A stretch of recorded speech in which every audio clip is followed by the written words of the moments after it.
Okay, we're going to be back with our conversation with Michael Moore in just one second, but if anybody questions how important unions are to creating a vibrant middle class, take a look at this. As union membership has declined, so have wages overall, and this is exactly what Michael Moore was saying. But now, with Michigan, the birthplace of the labor movement, becoming the 24th state to pass this anti-labor law, unions are weaker than ever, and perhaps nobody is more pleased about this than the billionaire funders behind those laws. They've come up short on their investment in the national election, of course, but at the state level, they are more insidious and stronger than ever. Don't take it from me. Billionaire Republican funder Sheldon Adelson told the Wall Street Journal today, quote, "I don't cry when I lose. There's always a new hand coming up. I know in the long run we're going to win." In the long run. And he's putting his money where his mouth is. Not only did he give $150 million to Republican candidates in the last election, but he also gave $15 million to the right-wing advocacy group Americans for Prosperity. Really, Truth in Advertising would call that one Billionaires for Prosperity. Of course, they won't name it that any more than they would call the so-called right-to-work laws by their true description, right to work for less. But that group, Americans for Prosperity, which actually had a tent set up on the lawn at the Capitol building in Lansing yesterday, it's part of a coordinated strategy to pass these extreme laws at the state level. Take a look. Americans for Prosperity has offices in Michigan and 34 other states. All those green states are states that they have it in. And they're pushing policies that come from groups like these idea machines, think tanks funded by conservative billionaires like Adelson and the Koch brothers and the DeVos family. These are just three of the big ones. Cato, Mackinac Center, the Heritage Foundation, but there are scores of them all over the country. And the ideas that they come up with get full-throated backing from media outlets like Fox News and the Drudge Report. And then those ideas get turned into laws using model legislation like we saw yesterday, the Michigan Right to Work Act and ALEC's Right to Work Act. ALEC is the American Legislative Exchange Council, and in Michigan, Republican lawmakers lifted from ALEC's suggested union-busting law word for word.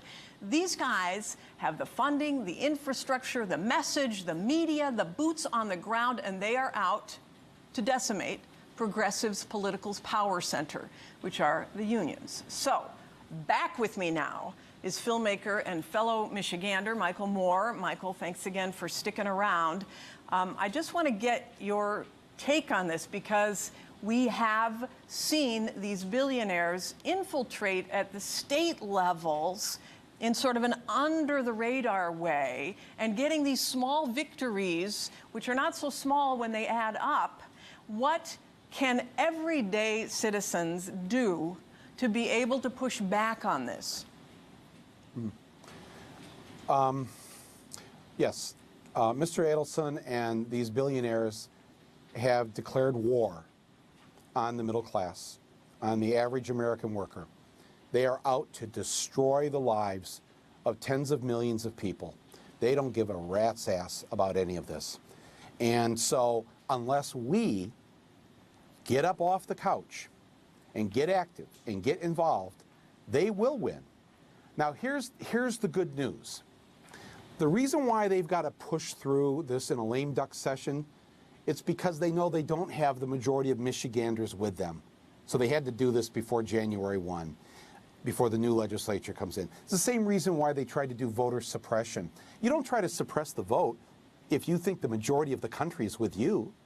If they thought this was a conservative country, they would actually be doing the opposite. They'd be trying to push for more polling places so people could vote. But they know their days are over. And it's over in so many ways. It's over with gay marriage. Look at that, 8 years from those elections, those defeats in '04 to now the majority of the American public believes that people should be able to marry the person they love. And that it's going to keep, you've seen the demographic stuff with the young voters, 18 to 30 years old. They're 2/3 or 3/4 for all of these liberal things. They're for unions. They're for all this stuff. So I'm very optimistic about the future. Young people, the Adelsons and all those people will be gone. just like the people who voted for Reagan, the older generation that really was behind Reagan. You know, if you were 55 or 60 years old in 1980 when Reagan ran, you're dead now. They're not alive. They left. And when they left, things got better. I'm not nothing against, my dad's 91. I love old people. Don't get me wrong. But I'm just saying that the previous generations, which were willing to live under segregation, they were willing to live with women making a third less than men. They were willing to live with all of this stuff. They want to gaze in the closet. Their way is over. Their way is over. And the way that they're trying to do this now, their way is over. Here's what I want to say, what I think we need to do. On the union level, unions have got to start organizing the unorganized. Too many years were spent just focusing on their own members and not trying to organize the unorganized. That's why you know this in Michigan, there's this weird divide between union members and non-union members, almost a resentment amongst the non-union members, and they're making less, but they don't see that they're connected to when the union members do well, they end up doing well. So the unions have got to get everybody under the same umbrella. The European unions, after World War II, here's what they did differently than our unions. They decided not to just work for their own members. They wanted societal change. So the reason why you have universal free health care throughout all of Europe is because the European unions in the 40s said, we don't want this just for our members. We want this for everybody, and we're not settling for anything less. Don't give it to us for our members. Everybody's got to have universal Which is really the healthcare. history of the U.S. labor movement, too. I mean, that's what those laws were in the 20s and 30s, to be able to provide a universal 40-hour work week and making sure we have an 8-hour day. And we don't have child labor laws. That's true. I would say that unions have an opportunity globally, especially in countries that are now growing like China, to be able to level the playing field a little bit. But my question, though, is what can, in addition to unions organizing the unorganized, what about people who are not in a union, who are watching this and who feel discouraged, like you feel in a way, but what can we do to push back against that? Yeah, I hope I don't sound too discouraged. I'm just mad. You're revving up, so you're starting to sound better. Well, it was just heartbreaking listening to your description of what happened to my town, sitting here. And but listen, if you're watching this at home and you are discouraged and you're feeling, what the heck here? We just reelected Barack Obama. He won by 10 points in Michigan. What the heck is going on? You have to get involved yourself. Go down and join your local Democratic Party in your county or your town. I can guarantee you, if you show up at next month's meeting of the county Democrats or the town Democrats, there won't be 10 people there. Bring 20 of your friends, and you will become your county's Democratic Party. And a lot of them will be old people, so they'll be so happy to see young people coming in, too. Yes, they will. There are lots of good old people there. We love the old people. We moved up north in Antrim County, and when we moved up there back in the early part of the last decade, there was a total of 4 dues-paying members of the Democratic Party in Antrim County in northern Michigan.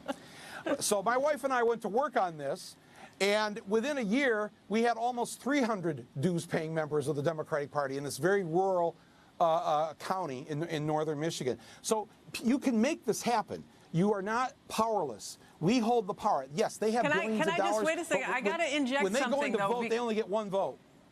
I got to inject something, though, because in Antrim County, in northern Michigan, it is a conservative area. And Michael and his wife, Kathleen, have come in, and they have invigorated the Democrats, but they've also invigorated the community. You've invigorated Traverse City. You've got a film whole festival there in the summertime. You've renovated the theater. It's just been a community project. So the lesson is, even if you're in a conservative-ish area, you can go and invigorate your Democratic Party, even if you're seen as a lefty like Michael Moore.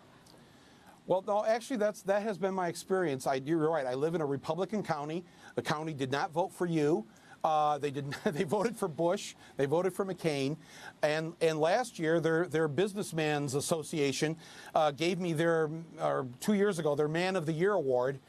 for helping to reopen this theater. And no, but it's very interesting. There is not a day that goes by in northern Michigan where some Republican doesn't stop and shake my hand and thank me for being here. It's a very different experience than you would think if you were watching Fox News. But you're right, and I think that's just because I think as Americans, whether you're conservative or liberal, we have more in common than not. And if we start focusing on those things that we have in common and fight for those things, doesn't matter how many billions those guys have, we've got the votes. They've got the money, but we've got the votes, and they can't buy those votes once the curtain closes in that booth. One final thing. Your friend, Mark Brewer, the head of the Democratic Party in Michigan, I wrote him a letter today. And I said, Mark, we have got to start recruiting candidates today for 2014. We were a bit asleep at the wheel in 2010. You know, your 2 terms were up, and I think a lot of us, we didn't go out there in the way we should have. And I think we've got to start tonight. I said we've got to start running candidates that are going to win. And we have to run a governor candidate who is going to win. I don't care if we're running a Detroit Red Wing. Who's our Arnold Schwarzenegger in Michigan on the Democratic side? Who's our Bill Milliken, the great Republican governor that we used to have?